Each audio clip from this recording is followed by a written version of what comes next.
यो चाहिँ मोरङको धर्मकाटा मेरो माइती घरमा पहाडको खुर्सानी हेर्नु है। पहाडको खुर्सानी पहाडको बिउ ल्याएको हैन, लाम्चे खुर्सानी हैन। अनि हेर्दिनु अक्कबरी खुर्सानी, यो पनि पहाडकै बिउ है, पहाडकै बिउ हो हैन। टक्क लाएर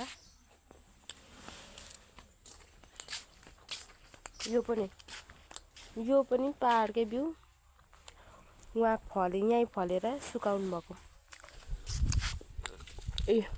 गर्दा चाहिँ जहीँ पनि जे हुँदो रहेछ भन्ने कुरा चाहिँ थाहा भयो हैन। यो भइहाल्यो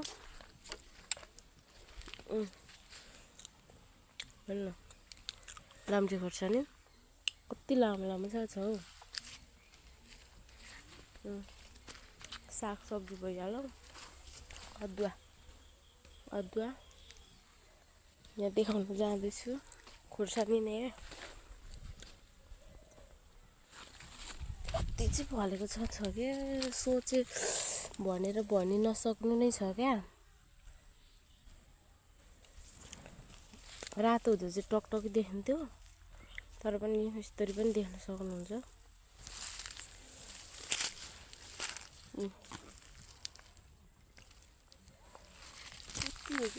कति जता पनि भयो यहाँ न।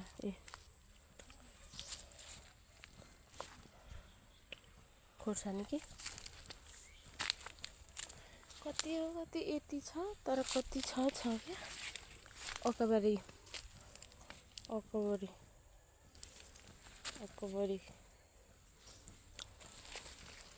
यहाँ चाहिँ तोरी हाल्नुभएको रहेछ। यहाँ चाहिँ बेसार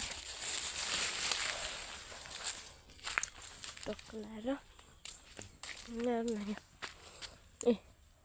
खुर्सानी के कति क्या यहाँ नै।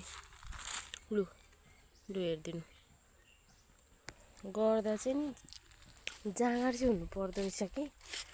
म चाहिँ अल्छी नै मान्छे हो, जाँगर चाहिँ हुनु पर्दो रहेछ। कति हुने यहाँ पनि छ, यहाँ पनि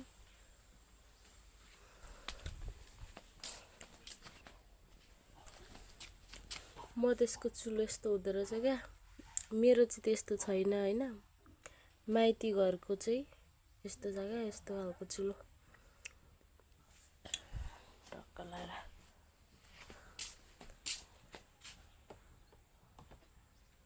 मम्मी सुतिरहनु आएको अवस्था छ, म चाहिँ यहाँ छु।